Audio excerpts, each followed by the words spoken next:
Pinamamadali ng Pangulo ang mga akbang para matanggal na ang Pilipinas sa gray list ng isang International Task Force kontra Money Laundering. Kung hindi, posibleng maapektuhan ang pagpapadala ng pera sa Pilipinas, pati ang mga investment at credit rating ng bansa. Tinutukan yan ni Ivan Mayrina. Kabilang ka ba sa mga pinapadalhan ng pera ng mga Pinoy abroad?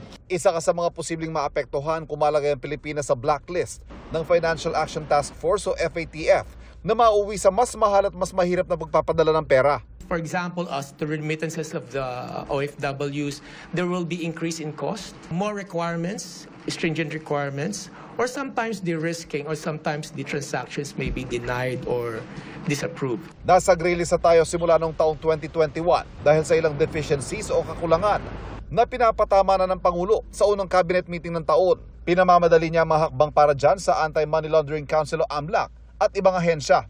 Ayon sa AMLAC, mula sa dating 18, 8 deficiencies lang ang kailangang ayusin. Kabilang dyan ang mas epektibong pangasiwa sa non-financial businesses tulad ng jewelry shops, real estate at mga kasino, pati mga professions tulad ng mga abogado at accountant.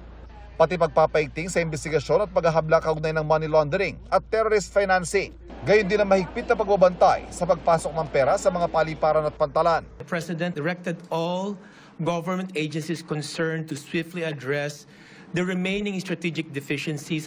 January 2023 pa dapat ang deadline para sa Pilipinas pero na-extend yan hanggang ngayong buwan.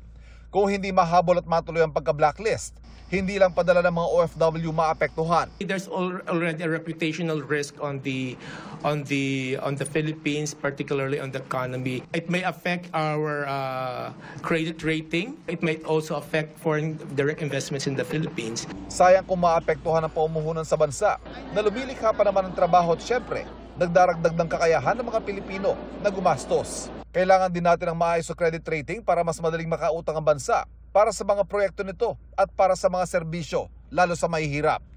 Para sa GMA Integrated News, Ivan Mayrina, nakatutok, 24 oras.